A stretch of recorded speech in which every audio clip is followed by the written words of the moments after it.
Nah, oh ya, ini sebentar ada kayaknya ada pertanyaan lagi dari Pak Win. Ya, silakan Pak Win. Ya, Assalamualaikum warahmatullahi wabarakatuh. Pak Win suaranya nggak kedengeran. Sudah kok. Sudah ya. Halo. Sudah, Bu Rimba? Oke. Begini, saya nggak tahu nih. Aku udah nyeluk dek itu kok ditu apa-apa aku. Cak teluk enak iki saiki padha gede ini ya. Yang jelas ini adik angkatnya awal ya, menantu saya. Begini, saya cuma pesan nanti di sesi akhir ya. Sesi akhir, kasih dong untuk adik-adik yang sekarang, adik-adik kamu yang sekarang masih kelas 12 ini, agar dia tidak terlena hanya membanggakan kondisi orang tuanya, sehingga semangatnya kendor.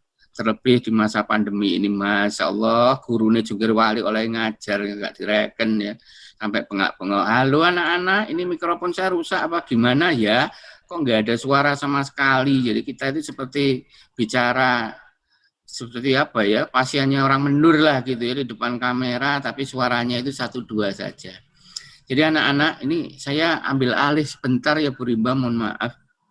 Anak-anak, ini yang disampaikan oleh mbakmu ini luar biasa ya. Saya jadi mikir loh, ini nek semamda kayak ini kabeh wis gak ada promo, gak ada iklan, ini gemberutuk ini sing daftar ini semamda. Jadi nanti di sesi endingnya barangkali Bu Rimba bisa mengingatkan agar alumni kita yang luar biasa ini mau memberikan ya trik-triknya lah sama nasihat supaya anak-anak tidak terlena dengan kondisi orang tuanya yang sudah mapan lah katakan gitu, tapi berusahalah untuk bisa membuat orang tuamu itu menangis, tapi menangis karena kesuksesanmu. Itu saja ya, terima kasih saya diberi kesempatan untuk ini sebagai sesepuh mereka tua dewi. Terima kasih. Assalamualaikum warahmatullahi wabarakatuh. Waalaikumsalam warahmatullahi wabarakatuh. Terima kasih Pak Win. Luar biasa ya. Mungkin maksudnya Pak Win inspirasi ini jangan berhenti gitu loh. Maksudnya Mbak Dinda sekalian juga kalau ada anak yang terinspirasi berarti kan dari dirinya. Kalau dari Mbak Dinda mungkin ada yang mau disampaikan atau yang mau diceritakan. Bagaimana dulu Mbak Dinda nggak cuman modal orang tua, tapi juga memang benar-benar Mbak Dinda effortnya lebih dari segalanya gitu loh. Kebetulan sebenarnya orang tua saya itu, saya bukan berasal dari orang tua yang secara ekonomi kami punya berlebih gitu. Dari dulu memang, tapi alhamdulillah hidup kami selalu cukup gitu. Saya dari dulu itu, saya ingat ketika saking saya pinginnya bisa melihat salju dan pergi ke Amerika 2 kali dulu itu. Itu dari saya SMP ceritanya. Lesnya mahal. Waktu itu 800.000 satu level. Tahun 2001 2002 itu 800.000. Saya setiap pulang sekolah saya pergi ke sana itu naik bemo. Kalau hujan di Beratang dulu itu banjirnya semata kaki. Naik bemo ya? Naik bemo. Luar biasa. Jadi saya nggak, sekarang nggak ada lagi karena kedua orang tua saya kebetulan bekerja. Jadi saya nggak punya sarana lagi ke sana selain saya harus naik bemo. Tapi saya, insya Allah waktu itu saya tidak pernah sekalipun bolos. Karena kenapa? Karena saya memanfaatkan program dari KELT itu, kalau misalnya saya tidak naik level, misalnya ujian saya tidak bagus dan saya tidak lulus level, selama saya masuk terus, itu saya bisa dapat gratisan. Jadi mengulang secara gratis. Jadi saya selalu berusaha, berupaya bahwa saya selalu masuk. Jadi mau panasnya kayak apa, mau capeknya saya setelah pulang sekolah kayak apa, saya pasti akan masuk gitu. Kerja kerasnya di situ gitu, dan ya terbayarnya setelah saya pergi ke Amerika gitu. Setelah saya pergi melalang buana ke segala macam itu stepping stone pertama saya gitu. Dan sekolah di Muhammadiyah itu pun seperti yang saya ceritakan tadi, itu bukan pilihan pertama saya gitu, karena mahal. Sekolah ini tuh mahal, tidak murah adik-adik sekalian. Dari zaman saya itu tidak murah gitu, dan itu orang tua saya kerja keras sekali gitu untuk bisa membiayai saya. Jadi saya saya merasa bahwa saya pingin supaya paling tidak saya lulus dengan nilai yang terbaik yang bisa saya berikan. Tidak berarti itu saya harus menjadi nomor 1, tapi setidaknya itu yang terbaik yang bisa saya berikan. Dan ya saya merasa itu cara saya membanggakan orang tua gitu. Caranya gimana ya, kerja keras. Apakah saya dulu ini nilai saya baik-baik? Enggak. Kalau misalnya saya nggak tahu masih ada nggak Pak Hanafi ya. Masih. Itu kelas yang menurut saya paling susah sekali, saya nggak ngerti itu gimana. Aduh, saya ini anak IPA tapi saya paling nggak ngerti kelasnya Pak Hanafi waktu itu. Mati-matian saya kerja kerasnya. Setiap kali waktu itu selalu harus tanya lagi sama Pak Hanafi, Pak ini gimana sih Pak gitu. Jangan malu bertanya itu. Kalau kalian nggak ngerti, mau teman-teman kalian mengolok-olok kalian bodoh mau apa segala macam, jangan hirauin deh pokoknya. Yang penting ilmu itu buat kalian gitu. Kalau misalnya kalian nggak ngerti ya kalian yang rugi. Jadi jangan malu bertanya, itu yang paling penting. Banyak nanya, orang bilang banyak nanya malu-maluin, nggak apa-apa. Yang penting kalian sudah tanya, udah usaha gitu. Mau malu-maluin itu kan persepsi. Iya. Selama kalian memang masih nggak mengerti, nggak apa-apa, tanya aja gitu. Tanya aja ya. Dan jangan menganggap bahwa apa yang dimiliki orang tua itu akan menjadi milik kalian gitu, karena belum tentu pada akhirnya Gitu ya. selama kalian tidak berusaha semaksimal mungkin ya itu nggak akan menjadi milik kalian juga gitu. Jadi ya harus usaha sendiri mau nggak mau, dan bermimpilah yang besar.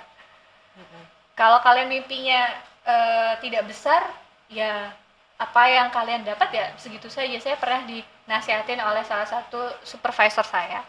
Nasihat beliau itu begini, everybody responsible for their own bucket. Artinya masing-masing orang itu lahir dengan ember kan. Ember ini adalah cita-cita kalian, pencapaian kalian, kegagalan kalian, apapun itu. Nah, karenanya adalah tanggung jawab penuh kalian mau mengisi ember ini dengan apa.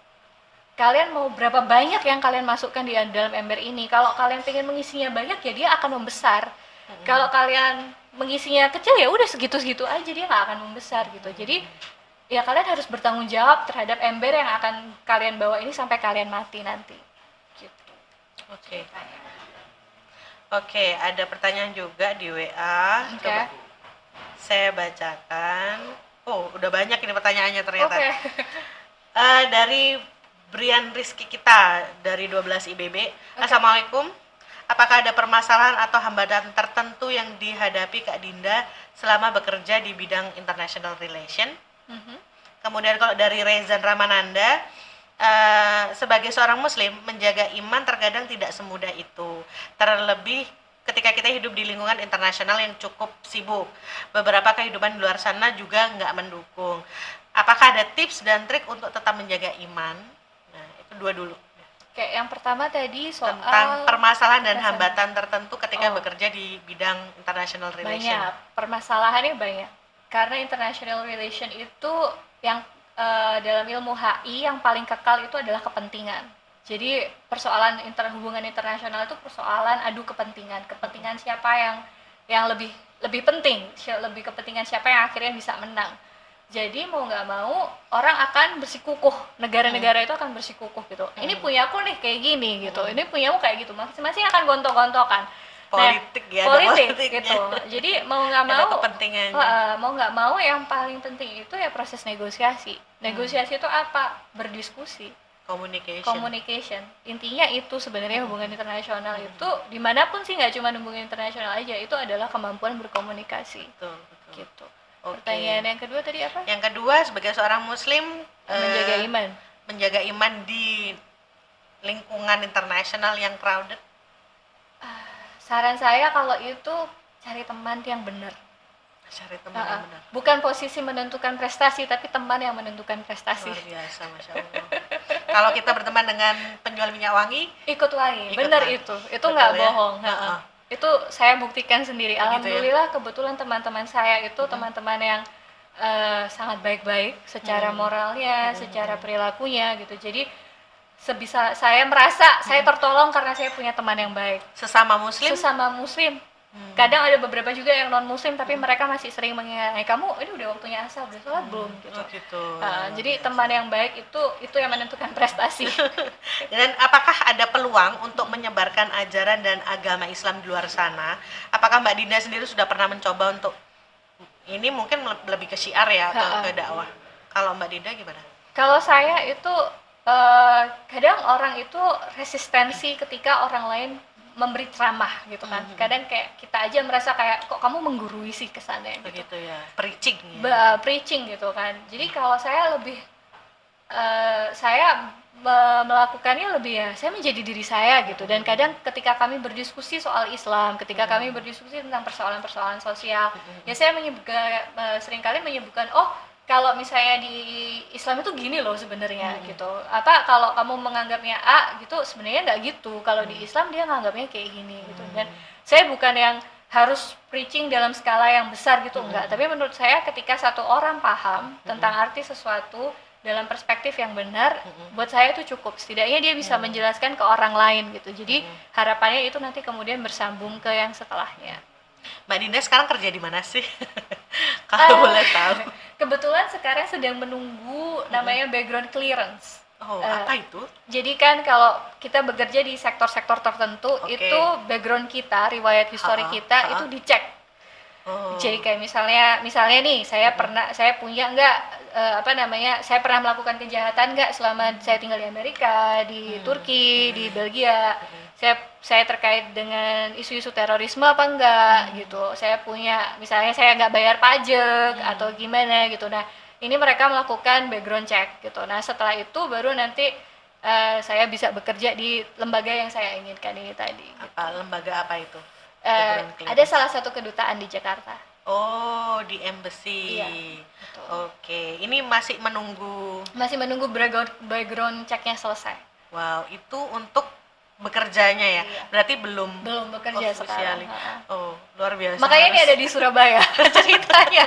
Oh gitu, harus ada pengecekannya juga ya, luar biasa. Iya. Kemudian ini ada yang nanya nih, dari Muhammad Hatta Adiata.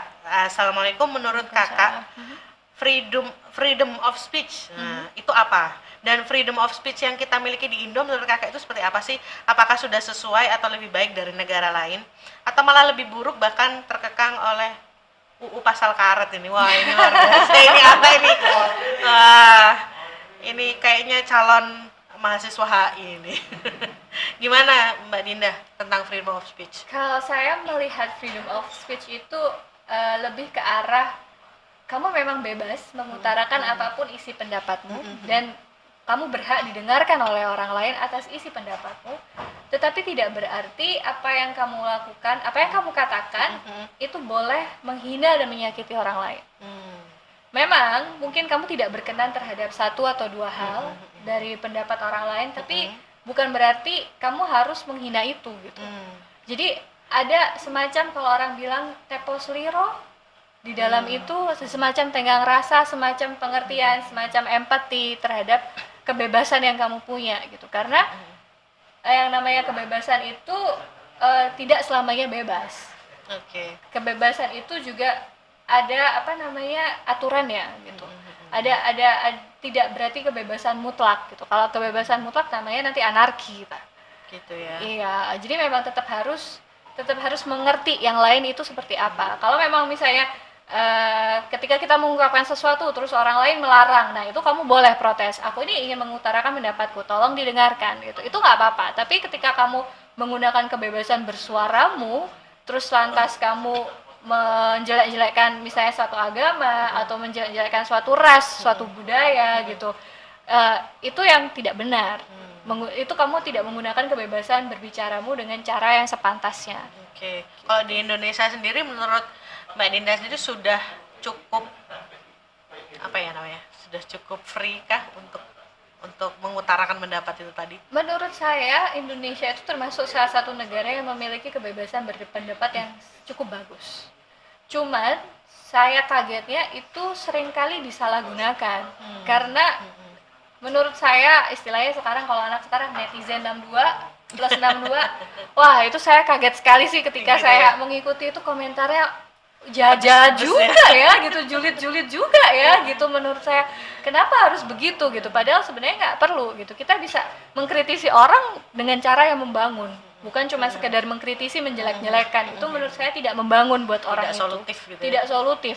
Jadi kalau memang kalian ingin berkomentar, berkomentarlah yang cerdas, berkomentarlah yang itu membangun orang lain demi kebaikan dia gitu. Jangan cuma mencari jeleknya dia tapi tidak membantu dia untuk memperbaiki dirinya. Oke. Itu tadi kemudian pertanyaan berikutnya dari Farid Ardan. Oke. Mbak, di antara negara yang pernah Mbak kunjungi, berapa negara yang Mbak paling senang? Mayun, Raffi, ini juga berkaitan dengan negara tadi, pribadi atau perilaku apa dari orang luar yang kakak pikir harus diadopsi oleh masyarakat Indonesia atau murid Semamda? Oke. Kalau negara, terus terang saya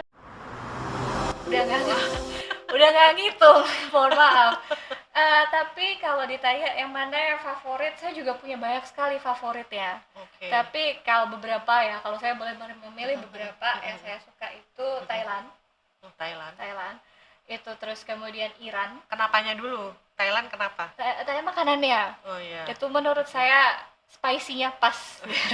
Spicy-nya pas. Tom-yumnya. Tom-yumnya, terus green curry-nya, apanya itu menurut saya pas. Dan orang Thailand tuh sangat baik sekali, ramah sekali gitu kan orang-orangnya gitu. Murah pula di sana ya. Kalau Iran itu jauh lebih murah daripada Thailand, bahkan duit kita bisa banyak sekali. Berasa deh kalau orang Indonesia ke Iran tuh kita kaya raya gitu. Walaupun cuman anak kuliahan tapi rasanya kaya raya. Di sana itu cantik aja pokoknya. Saya nggak bisa mendeskripsikan gimana Iran itu selain cuma kata-kata cantik aja gitu. Cantik mana sama yang Turki? Turki itu karena saya sekolah, saya punya lebih banyak waktu untuk mengeksplor ya. Jadi agak nggak pas ininya, nggak komparatif gitu. Tapi kalau saya disuruh milih antara Turki dengan Thailand, saya pilih Turki. Karena cari makanan halal lebih gampang di sana. Oh iya, benar. Terus setelah Thailand, Iran, Turki pastinya. Dan yang terakhir ini Spanyol. Spanyol. Kenapa Spanyol? Kebetulan karena saya suka bahasa ya. Senyorita, betul. Kemudian makanannya saya juga cocok. Oh gitu. Dan waktu itu saya pada tahu kan ini drama Korea Memories of Alhambra. Nah itu saya pergi ke sana, ke Alhambra ceritanya. Dan itu saya kayak istilahnya kayak takjub aja gitu, ternyata this is real gitu ya. Yang ya waktu beda ya dengan cerita cerita drakornya gitu. Tapi secara arsitektur kan saya suka melihat bangunan, suka melihat arsitektur, suka melihat landscape yang kayak gitu-gitu ya. Itu emang salah satu hobi saya gitu ketika saya traveling. Dan saya merasa di sana itu bangunannya itu kan termasuk salah satu peninggalan Islam ya. Walaupun kemudian dia di take over sama Romawi waktu itu udah menjadi Kristen. Tapi sultanatnya, kerajaannya memang masih ada di sana. Dan itu saya bisa melihat di sana ada perpaduan juga yang dibawa dari Syria gitu. Jadi arah arsitektur Syria itu sampai ke Spanyol. Kalau Iran memang lebih banyak ke Turki bagian barat dan Iran gitu. Gitu sih biasanya. Kalau di Spanyol itu kan yang ada Alhambra-nya itu kan ada perpaduan Kristen dan Islamnya kan. Di Alhambra itu di kota apa? Alhambra itu di kota Granada ya gitu. Berarti sempat mengunjungi Spanyol itu untuk keliling lihat. Iya, tapi nggak semua. Jadi waktu itu saya cuman ke Granada, ke Madrid, sama ke Barcelona. Dan Barcelona itu cantiknya luar biasa memang. Apalagi ketika bisa ngelihat memang berbeda ketika saya masuk ke La Sagrada Familia, yang gereja yang dibangun sama siapa sih itu namanya, saya lupa sekarang. Sampai sekarang belum selesai itu. Kemudian saya membandingkan dengan arsitektur Islam, itu gayanya berbeda gitu. Jadi saya suka ya banding-bandingkan gitu loh, gaya-gaya arsitektur atau apa kayak gitu. Asik. Oke. Karena bentar lagi kita akan mengakhiri podcast ini ya. Sebenarnya banyak banget yang ingin ditanyakan, pengen ngobrol lagi, pengalamannya luar biasa. Tapi sedikit nih pesan dan mungkin juga jawab pertanyaan yang tadi ya, apa sih yang bisa diadopsi oleh anak-anak Semamda dan pesan dari Mbak Dinda sendiri untuk anak-anak Semamda gimana? Eh, Menurut saya yang paling penting itu keinginan kalian itu apa ya? Maksudnya yang saya pelajarin dari hidupnya mereka itu adalah untuk self reliance atau bergantung pada diri sendiri. Itu yang saya lihat masih kurang di negara kita. Kita biasanya sering bergantung kepada orang lain. Misalnya paling sering kalau misalnya ada suatu pekerjaan, kita lebih milih orang lain yang mengerjakan. Kayak misalnya ini sesederhana mencuci piring sendiri, atau sesederhana ketika kita misalnya di McD atau di restoran-restoran, itu kan seringkali kita suka males tuh ambil tray-nya, terus kemudian buang sampahnya, terus kemudian naruh di tempat tray gitu kan. Itu menurut saya kebiasaan kecil tapi dampaknya panjang gitu. Karena itu hal-hal yang remeh tapi membantu kita di kemudian hari untuk membiasakan bahwa kita mengerjakan segala sesuatunya itu dari diri kita sendiri gitu. Jangan sering bergantung kepada orang lain karena gimana ya, kalau menurut saya itu lebih ke yang paling tahu kebutuhan dan kepentinganmu itu dirimu sendiri. Jadi itu juga sebagai cara kita mengukur seberapa mampu sih kita gitu. Dan melatih kedisiplinan kita, melatih kita menghargai untuk pekerjaan orang lain gitu. Karena nggak mudah loh untuk mengerjakan pekerjaan para pramuniaga atau kemudian orang-orang yang membersihkan piring-piring kita apa segala macam ya kayak gitu. Dan kita kalau misalnya kita punya rezeki yang lebih, kita punya kemampuan yang lebih, kita nggak mau untuk mengerjakan pekerjaan itu gitu. Jadi hargailah orang lain dengan cara yang sesederhana itu, karena orang-orang di sana mereka menghargai itu gitu. Dan jangan males untuk bergerak, itu sih kalau saya. Males bergerak, jangan ini males untuk bergerak physically gitu ya. Physically. Karena seringkali kalau di negara yang sekarang apalagi dengan ada internet ya, kita udah biasa dengan laptop, dengan handphone, terus duduk nggak kemana-mana, nonton Netflix apa segala macam. Kalau saya boleh bilang itu dikurangin, banyak-banyak dikurangin dan banyak-banyak melakukan kegiatan fisik, mau itu ketemu dengan teman, mau itu ketemu dengan sanak family atau apa, itu dilakuin. Kalau bisa kesananya naik public transportation, jangan naik motor, jangan naik mobil gitu, karena kalau kalian naik public transportation itu mau nggak mau membantu mengurangi emisi karbon dioksida di udara. Mau nggak mau itu membantu kalian berkeringat. Betul. Dan berkeringat itu sangat penting sekali gitu. Walaupun kayaknya remeh-temeh tapi itu sehat, itu menyehatkan. Gitu. Nggak boleh mager ya? Nggak boleh mager karena itu tadi mimpinya harus yang besar dong. Orang yang mimpinya besar nggak boleh mager gitu. Nggak bisa cuma rebahan nggak doang. bisa cuma rebahan doang gitu, nggak boleh. Gitu sih. Oke, terima kasih banyak Mbak Dinda atas ceritanya, motivasinya, tips and triknya luar biasa, Masya Allah. Semoga ini menginspirasi anak-anakku sekalian yang ada di Semamda. Mulai saat ini kita bisa atau kalian bisa bikin bucket list ya, atau bikin dream list, apa saja sih yang ingin kalian lakukan dan ya lakukan gitu. Jangan cuma mimpi. Jangan cuma mimpi. Terus ditutup mimpinya. Ditutup perbahan. Dilakuin gitu. Nggak tahu walaupun rasanya jauh, selangkah demi selangkah pasti sampai. Betul. Sip. Luar biasa sekali. Semoga kesempatan kayak gini tetap ada. Kita bisa continue. Nggak cuma ke Mbak Dinda. Saya yakin alumni Semamda lainnya yang juga sudah ada di berbagai belahan dunia, yang tengah belajar, yang pursuing dreams atau lainnya, bisa menginspirasi juga anak-anak yang ada di Semamda dan akan melanjutkan mimpi-mimpi yang lebih luar biasa lagi dari Semamda. Terima kasih Mbak Dinda. Kami akhiri podcast kali ini dan kita tutup. Semoga banyak hikmah yang bisa diambil dari tayangan kali ini. Terima kasih. Nun wal qalami wa mayasturun. Wassalamualaikum warahmatullahi wabarakatuh.